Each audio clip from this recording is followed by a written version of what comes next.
요즘 운동하면서 느끼는 게 있습니다. 안 쓰다가 많이 쓰는 근육은 반드시 탈이 난다는 것입니다.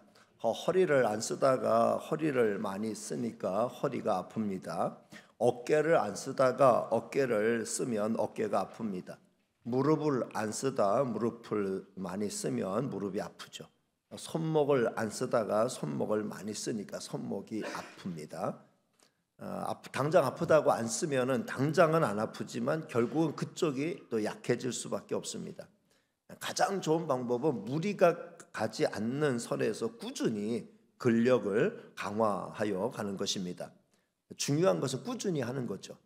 조금씩이라도 꾸준히 하면 그것이 쌓이고 쌓여 마침내 큰 힘을 만들어낼 수 있습니다. 음식도 그렇다고 생각합니다. 몸에 좋은 음식이라고 같은 음식만 지나치게 섭취하면 반드시 영양의 균형이 무너지게 되고 몸의 다른 한쪽이 무너지게 됩니다. 골고루 다양한 음식을 섭취하여 영양의 어떤 균형을 이룰 때에 유지할 때 온몸이 건강하게 잘 유지될 수 있습니다. 먼저 균형을 유지하는 것이고 그 다음에 발전하는 것이다라는 거죠. 세상의 모든 일이 그렇지 않은가 생각합니다. 단번에 큰 성과를 얻기 위해 당장에 무리하면 반드시 탈이 나게 마련입니다. 균형을 잃지 않도록 하는 게 언제나 중요합니다. 균형이 깨지면 결국은 전체가 다 무너질 수밖에 없습니다. 반대로 균형을 잘 유지하면 시간이 가면 갈수록 좋은 결과를 볼 수 있죠. 사회 시스템도 그런 것 같습니다. 모든 분야가 균형 있게 발전해 건강한 선진 사회를 이루어갈 수 있습니다. 어떤 특정 분야만 집중적으로 발전시키고 다른 분야가 무시된다면 반드시 탈이 나게 마련이죠. 수도권만 강화되고 지방이 무시되면 결국은 나라가 혼란스럽게 되죠. 여와 야의 균형이 잘 잡혀 있어야 나라가 발전할 수 있습니다. 한쪽으로 치우치면 반드시 탈이 나게 마련이지요.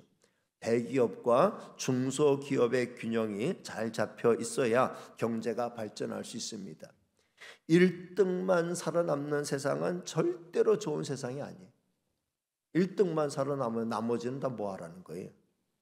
1등도 살 수 있고 꼴찌도 살 수 있는 세상이 좋은 세상이죠.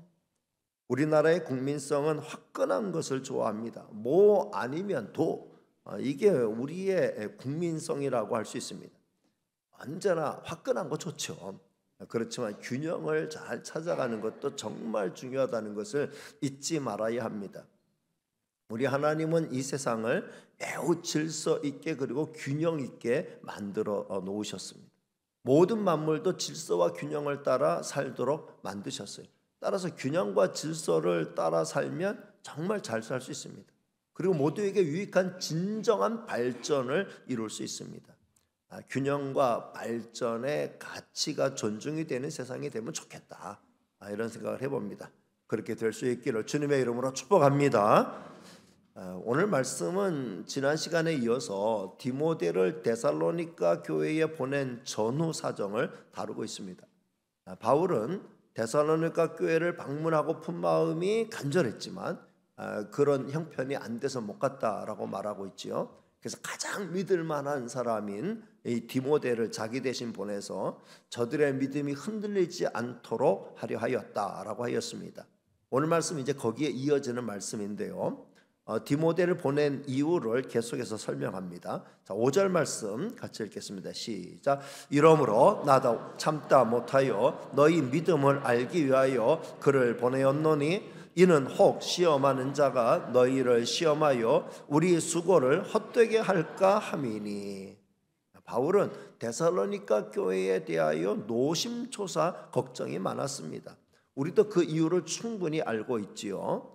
아직 연약한 교회의 모습을 보고 오래 떠나 있었으니, 그리고 교회를 향한 다양한 시험들이 시련들이 막 찾아오고 있는 때다 보니까 그러니까 염려가 안 될 수 없죠.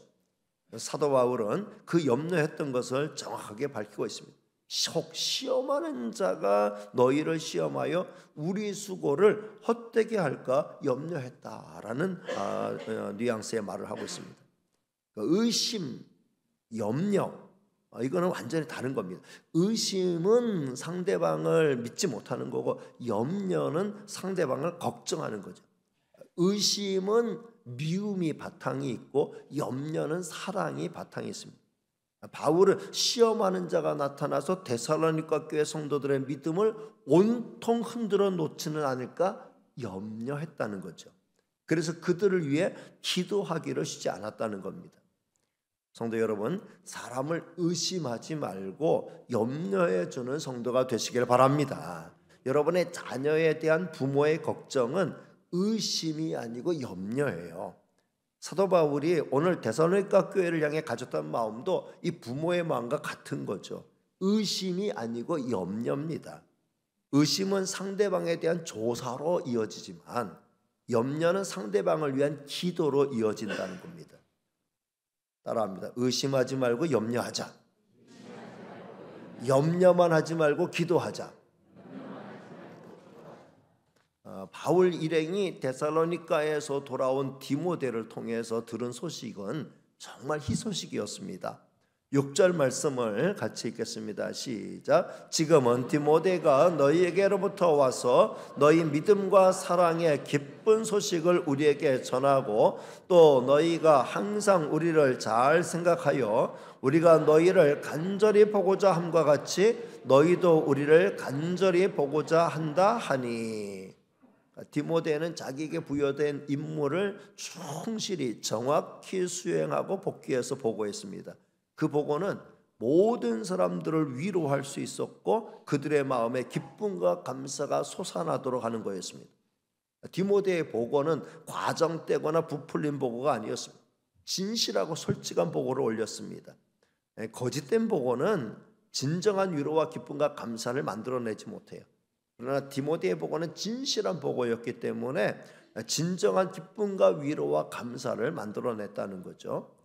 디모데는 먼저 데살로니가 교회에 믿음과 사랑의 기쁜 소식을 전해주었습니다. 우리가 이미 1장에서 살펴왔던 믿음의 역사가 있었고 사랑의 수고가 있었다라는 이야기죠. 시험에 빠져서 막 허우적거리고 헤매고 있다는 얘기가 아니었어요. 혹시 그렇게 될까 봐 바울은 염려했던 것인데 전혀 뜻밖의 소식을 들은 거죠. 데살로니가 교회는 전혀 흔들리지 않았습니다. 시험에 휘둘리지 않았습니다. 오히려 믿음이 더욱 단단해졌습니다. 그리고 그 믿음을 가지고 더욱 사랑하고 더욱 서로를 위한 수고를 아끼지 않았습니다. 마치 초대 예루살렘 교회가 보여주었던 그 모습을 지금 데살로니가 교회가 시련 중에 보여주고 있었다는 거죠. 하나님을 향한 진실한 믿음은 여러 가지 시험을 만날 때 더욱 찬란하게 그 가치를 발하게 되는 줄로 믿습니다. 그리고 그 진실한 믿음이 바탕이 될 때에 사랑은 더욱 아름답게 피어나게 되는 거죠. 그러니까 믿음과 사랑의 기쁜 소식이 전달될 수 있는 겁니다. 오늘 저를 통해서 여러분을 통해서 우리 교회를 통해서 믿음과 사랑의 기쁜 소식이 우리 주변에 사방에 널리 퍼지게 되기를 주님의 이름으로 축복합니다. 이 믿음과 사랑의 기쁜 소식의 근원지는 예수님이에요. 예수님이 우리에게 사랑과 믿음의 기쁜 소식을 전해주셨고 우리는 그걸 전달받아서 그 은혜에 힘입어서 우리도 또 그런 소식을 전하는 자가 되는 거죠. 그리고 사도 바울의 마음을 흡족하게 했던 또 다른 소식은 바울이 데살로니가 교회를 염려하면서 기도하고 또 간절히 보기를 원하는 것만큼 데살로니가 교회인들도 사도 바울을 위해서 기도하고 사도 바울이 참 우리를 찾아와 줬으면 좋겠다. 사도 바울을 다시 한번 만날 수 있으면 좋겠다. 라고 하는 간절한 염원을 그들도 가지고 있었다라는 거죠. 믿음과 사랑의 기쁜 소식을 전해 들은 것은 신령한 기쁨이었다고 하면은 정말 인간적으로 서로 얼굴을 보고 싶어 하고 있었다라고 하는 것은 인간적인 기쁨이었다고 말할 수 있어요. 사도 바울도 인간이었기 때문에 이런 정말 저들도 내가 당신들을 사랑하고 보고 싶어 하는 것만큼 당신들도 나를 사랑하고 보고 싶어 한다는 소식 들었을 때 인간적인 기쁨이 있었고 위로가 있었다라는 것입니다. 디모데의 보고를 받은 바울 일행은 큰 위로를 받았습니다. 7절 말씀을 같이 읽겠습니다. 시작. 이러므로 형제들아 우리가 모든 궁핍과 환난 가운데서 너희 믿음으로 말미암아 너희에게 위로를 받았노라. 여기 보면 우리가 모든 궁핍과 환난 가운데서라고 말한 걸 보면은 이 모든 환난과 궁핍이라고 하는 건 극심한 환난과 궁핍을 말합니다. 사도 바울이 지금 아테네에 머물고 있었잖아요. 근데 아테네에 머물고 있던 이 바울 일행에게도 상당한 어려움이 찾아왔다는 거죠. 그런데 여러분들의 그 믿음으로 말미암아 우리가 위로를 받고 있습니다. 이렇게 말하고 있는 거죠. 바울이 염려했던 건 이런 거죠. 믿음이 좋은 우리도 지금 이렇게 큰 견디기 어려운 시험을 지금 근근히 또는 정말 이를 악물고 버티고 있는데 믿음의 연조가 짧은 데살로니가 교회 성도들은 어떨까? 과연 이런 모진 시련 가운데 저들이 자기들의 믿음을 잘 지켜나갈 수 있을까? 이게 염려였던 거예요. 근데 이거는 기우에 지나지 않았다는 거죠. 저들은 멋지게 믿음을 잘 지켜내고 있었다는 것입니다. 이게 바울에게 큰 위로가 되었다는 거죠.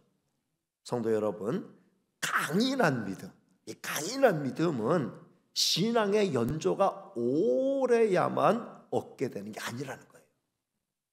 그 믿음이 진실한 믿음이라면 아주 작은 믿음이라도 큰 능력을 발휘할 수 있다는 거예요. 예수님이 그렇게 말씀해 주셨어요. 자, 누가복음 1장은 아닌데 이거 좀 잘못된 것 같습니다. 누가복음 말씀 띄워주시기 바랍니다. 주께서 이르시되 너희에게 라는 말씀. 제가 이걸 좀 정확히 확인을 못해. 예, 그렇죠. 예. 어쨌든 읽습니다. 시작. 주께서 이르시되 너희에게 겨자씨 하나일 만한 믿음이 있었더라면 이 뽕나무더러 뿌리가 뽑혀 바다에 심기어라 하였을 것이요 그것이 너희에게 순종하였으리라. 겨자씨 하나일 만한 믿음이 있었더라도 너희가 이 뽕나무가 뿌리가 뽑혀 바다에 심기어라 이렇게 명령을 한다고 하면은 그 명령이 이루어졌을 것이다. 쉽게 말하면 겨자씨 하나일 만한 믿음이라도 진실한 믿음이 있었다면 그 믿음은 큰 능력을 발휘하게 된다라는 거죠. 데살로니가 교회 성도들은 믿음의 연자가 매우 짧았어요. 그러나 진실한 믿음을 가지고 있었어요. 그렇기 때문에 모든 시련을 기꺼이 이겨낼 수 있는 힘을 발휘할 수 있었다는 거죠. 여러분, 진실한 믿음으로 모든 시험과 싸워서 승리하는 성도가 되시기를 주님의 이름으로 축복합니다. 데살로니가 교회 성도들의 그 믿음을 확인한 바울은 이런 말을 하죠. 자, 8절 말씀입니다. 시작. 그러므로 너희가 주 안에 굳게 선즉 우리가 이제는 살리라. 성도가 모진 시련에 쓰러지지 않고 그 시련을 딛고 일어서는 모습을 볼 때에 주의 종은 힘을 얻죠. 너희가 주 안에 굳게 서는 모습을 보니 이제 우리가 좀 살겠다. 또는 너희가 주 안에 굳게 서면 너희가 살 수 있다. 그런 말도 되는 거죠. 저는 엊그제 조인상 집사님과 통화를 했습니다. 재활에 힘쓰고 있다. 이제 순천암병원 중환자실에 있다가 또 집중치료실에 있다가 이제는 재활에 빨리 힘을 써야 될 때이기 때문에 그래서 그 마비를 이제 빨리 풀리게 하기 위해서 이제 재활 전문 병원으로 옮겨서 재활을 하고 있는데 이 중환자실에 있을 땐 통화가 안 됐고 집중치료실에 있을 때 순천병원에 있을 때는 통화를 해도 그 통화가 참 이 말이 조금은 어눌한 그런 느낌이 있어 굉장히 마음이 좀 무거웠는데 엊그제 통화할 때는 그 본래의 목소리대로 아주 밝고 명랑하고 아주 또렷한 그 목소리로 통화할 수 있었습니다. 아직은 100% 말이 발음이 정확한 건 아니지만 그러나 소통하는데 아무런 지장이 없었고요.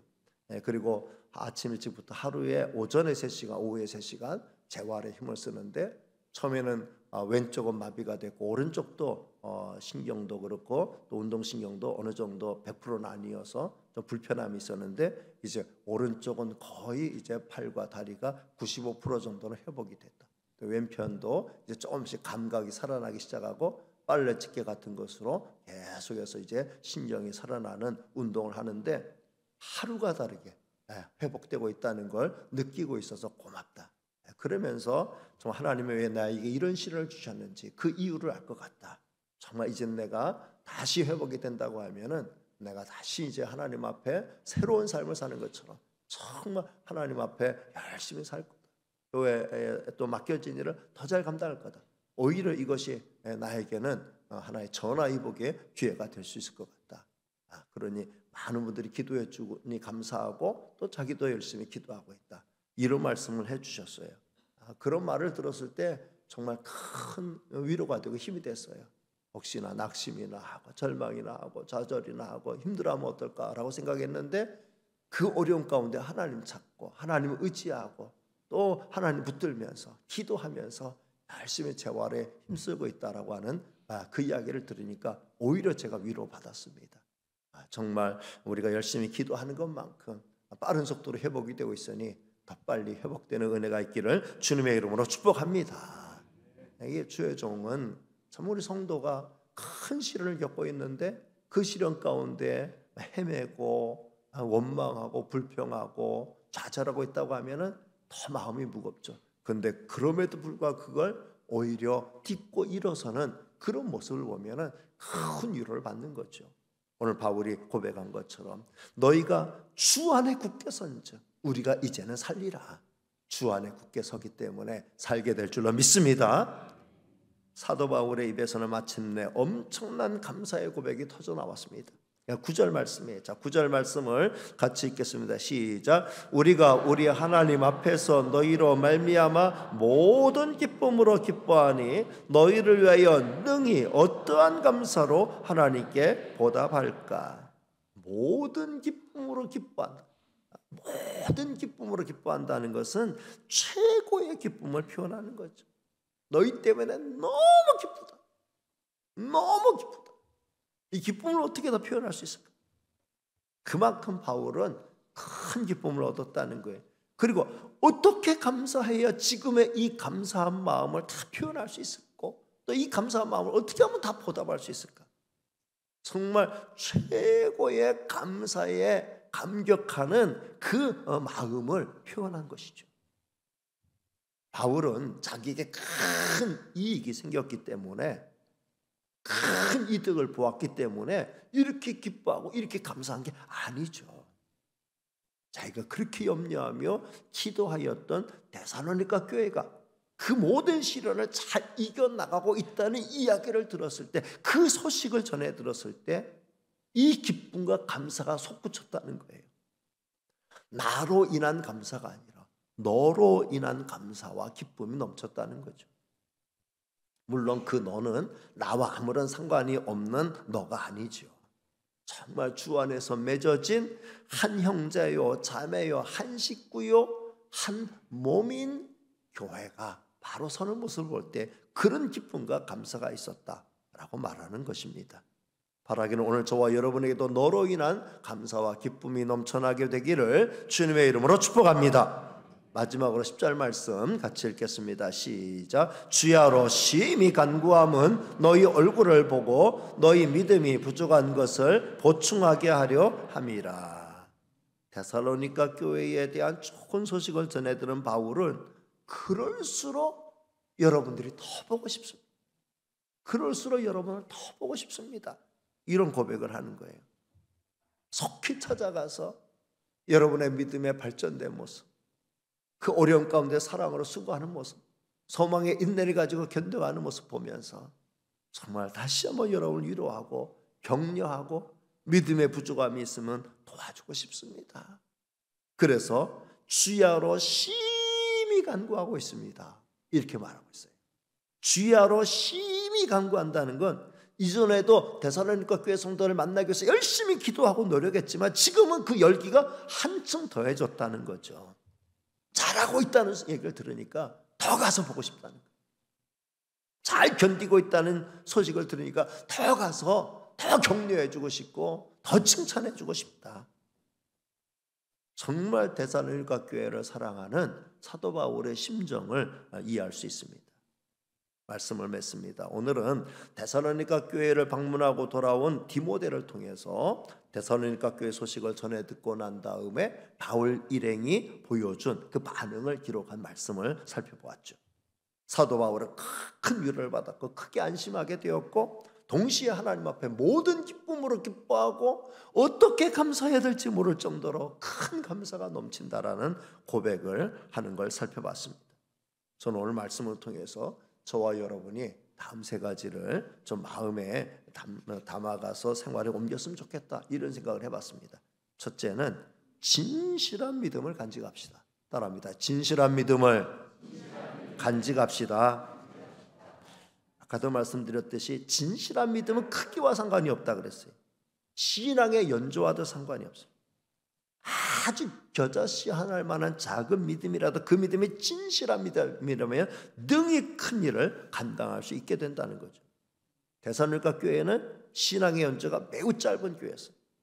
그러나 그 어떤 교회들보다 굳건했습니다. 사도 바울의 그 염려를 불식시켜 줄 수 있는 큰 믿음을 저들은 보여주었습니다. 진실한 믿음에는 생명이 있어요. 진실한 믿음에는 능력이 있어요. 왜냐하면 그 믿음은 하나님과 연결된 믿음이기 때문에 그렇습니다. 여러분, 굵은 철선이나 동아줄에 비하면 전선은 가늘죠. 가늘죠. 그렇지만 그것이 전원에 연결되었을 때 그 선은 강한 힘을 전달하는, 강한 힘을, 그 동력을 옮기는 능력을 발휘합니다.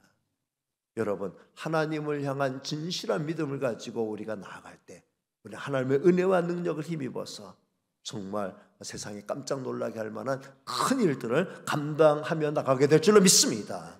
이런 큰 믿음을 키워가는, 진실한 믿음을 키워가는 여러분이 다 되시기를 주님의 이름으로 축복합니다. 두 번째는 주 안에 굳게 섭시다. 따라합니다. 주 안에 굳게 섭시다. 사도 바울은 주 안에 굳게 선즉 우리가 이제는 살리라 라고 기록했습니다. 주 안에 굳게 선다. 주 안에 굳게 선다. 주 안에 굳게 서는 방법이 뭘까? 주 안에 굳게 선다는 그 말의 뜻이 뭐고, 주 안에 굳게 서는 구체적인 방법이 뭘까라고 생각할 때 주님이 어디 계신지를 찾아가 가지고 그래서 그 주님 붙들고 내가 그 주님이 올라서는 거, 그걸 의미하는 건 아니죠. 우리는 이미, 저와 여러분은 이미 주 안에 있는 자이죠. 예수님을 나의 구주로 영접하는 순간 주님은 내 속에 들어와 계시는 줄로 믿습니다. 주님은 내 안에 계시고 나는 주님 안에 이미 우리는 존재하고 있어요. 주님과 나와의 관계는 때려야 뗄 수 없는 관계 속에 있습니다. 따라서 우리가 주 안에 굳게 선다라고 하는 것은 나와 함께하는 주님을 잊지 않고 살아가는 거예요. 항상 주님을 찾고 살아가는 거예요. 위기의 순간마다 주님을 붙들고 살아가는 거죠. 매일 주님의 말씀을 살피고 주님께 기도하며 사는 거죠. 주일마다 주님 앞에 나와서 신령과 진정으로 하나님이 기뻐하시는 예배를 드리는 것이 바로 주 안에 굳게 서는 방법인 줄로 믿습니다. 이렇게 주 안에 굳게 서나가는 저와 여러분 다 되시기를 주님의 이름으로 축복합니다. 마지막 세 번째는 믿음과 사랑의 기쁜 소식을 전합시다. 따라합니다. 믿음과 사랑의 기쁜 소식을 전합시다. 데살로니가 교회는 그들을 위해 크게 염려하며 기도로 힘을 써준 사도 바울 일행에게 정말 믿음과 사랑의 기쁜 소식을 전해줬어요. 그들을 위해 염려하는 그들에게 정말 그 모든 염려를 불식시키는 큰 위로를 주고 큰 기쁨을 전해주었습니다. 염려하며 기도했던 게 잘 해결되면 큰 기쁨의 좋은 소식이 될 수 있죠. 근데 그게 신앙과 관련된 것이었다고 하면은 그거는 정말 믿음과 사랑의 큰 기쁜 소식이 되는 거예요. 우리가 그냥 염려하며 기도했어요. 막 병 낫기를 위해서 기도했어요. 뭐 합격하기를 위해서 기도했어요. 뭐 결혼하기를 위해서 기도했어요. 자녀 낳기를 위해서 기도했어요. 취직하기를 위해서 기도했어요. 여러 가지 금전적인 문제로 어려운 문제들 가지고 기도했어요. 근데 그 기도가 응답되었어요. 염려하던 게 해결됐어요. 그럼 기쁜 소식이죠. 응답받았어요. 됐어요. 성공했어요. 합격했어요. 잘 풀렸어요. 기쁜 소식이잖아요. 근데 그거는 믿음과 사랑의 기쁜 소식은 아니에요. 믿음과 사랑의 기쁜 소식은 뭐냐면은 믿음을 염려했어요. 굳게 설 수 있을까? 믿음 안에 든든히 설 수 있을까? 그 믿음이 잘 자랄 수 있을까? 이 어려운 가운데서 그 믿음을 잘 유지하면서 정말 하나님과 바른 관계 속에서 든든히 서나가고 있을까? 이걸 가지고 염려하며 기도하는 거죠. 근데 들려오는 소식이 뭐예요? 믿음 안에 든든히 서 있습니다. 오히려 그 믿음이 더 출중해졌습니다. 믿음 안에서 정말 몸된 신앙생활을 하고 있습니다. 이런 소식을 전해 듣는 게 믿음과 사랑의 기쁜 소식이에요. 정말 주님의 은혜와 사랑을 깨닫고 그 은혜와 사랑을 열심히 실천하면서 그 은혜와 사랑을 보답하기 위해서 열심히 사랑의 실천자로 살고 있습니다. 그런 이야기가 믿음과 사랑의 기쁜 소식이라는 거예요. 그냥 기도 응답받아서 전하는 기쁜 소식도 좋지만 정말 내가 염려하며 저들의 믿음을 위하여 기도하였더니 그 믿음이 훌륭해졌다라고 하는 이야기를 들으면 얼마나 좋겠어요. 시련 가운데 있는 교회를 위해서 기도했는데 그 교회가 그 어려움을 이기고 오히려 부흥하는 교회가 되었다. 든든히 서가는 교회가 되었다. 믿음과 사랑의 기쁜 소식이에요. 특별히 여러분을 위해 기도하는 부모님을 가진 분들이라면 여러분이 정말 여러분의 부모님에게 믿음과 사랑의 기쁜 소식을 전해주는 자녀가 될 수 있기를 주님의 이름으로 축복합니다. 여러분의 부모님들은 어떻게 보면은 여러분의 믿음을 위해서 여러분을 위해서 기도할 때에 사도 바울이 데살로니가 교회를 위해서 기도하며 염려하며 기도했던 것보다 더 간절하게, 바울도 간절하게 기도했지만 여러분의 부모님이 여러분들에게 정말 여러분의 믿음이 잘 되길 위해서 기도할 때 그 간절함은 그건 평생 가는 간절함이에요. 정말 하루도 빼놓지 않고 기도하는 그 간절함이에요. 여러분을 위해서 그렇게 기도하는 부모가 있는데 여러분이 그 부모님에게 여러분의 믿음이 발전되고 있다. 여러분의 믿음이 장성하고 있다. 여러분이 그 믿음 안에서 정말 하나님의 마음에 합하게 하나님의 기쁨이 되는 사랑과 선한 행실을 힘쓰는 모범적이고 훌륭한 사람이 되어가고 있다. 이런 이야기를 들었을 때 그것은 여러분의 부모님에게 기쁨, 사랑, 믿음과 사랑의 기쁜 소식이 되는 거예요. 믿음과 사랑의 기쁜 소식이 되는 거예요. 여러분의 부모님에게 나 지금 믿음 생활 잘하고 있어요. 염려하지 마세요. 그렇게 보고할 수 있다고 하면은 그 이야기를 전해드는 부모님이 얼마나 기쁘겠어요. 저를 위해 기도해 주셔서 정말 감사해요. 절대로 잊지 않을 거예요. 어머님 평생 저를 위해서 기도하신 거 잊지 않아요. 부모님이 저를 위해서 날마다 기도하신 거 저 잊지 않아요. 저 믿음 생활 잘하고 있어요. 염려하지 마세요. 저 이번에 교회에서 정말 이런 직분 받았고 정말 저 충성하고 있어요. 열심히 하고 있어요. 어떻게 하면 주님의 은혜를 보답할까 생각해서 정말 선한 일 열심히 하고 있어요. 봉사 열심히 하고 있어요. 이런 이야기를 여러분을 위해 기도하는 부모님이 그 이야기를 들었다 생각해 보세요. 그거는 정말 사도 바울이 데살로니가 교회가 정말 그 시련 가운데 그 모진 어려움 가운데서 잘 믿음을 유지하고 있고 사랑의 수고를 아끼지 않고 있고 잘 이겨나가고 있다는 이야기를 들었을 때 그 기쁨, 그 감사, 그보다 더 뜨거운 감사와 기쁨을 가질 수 있어요. 믿음의 부모가 자녀들을 위해 기도했을 때 그 자녀가 믿음 안에 든든히 서가고 있다는 이야기보다 더 기쁜 소식 없어요. 그게 믿음과 사랑의 기쁜 소식이에요. 이 믿음과 사랑의 기쁜 소식을 여러분을 위해서 기도하는 부모님에게 전해드리는 그런 성도들, 그런 자녀들이 되시기를 주님의 이름으로 축복합니다. 여러분이 열심히 하여 기도하고 있는 여러분의 자녀들에게서 여러분이 그런 소식을 전해 듣게 되시기를 주님의 이름으로 축복합니다.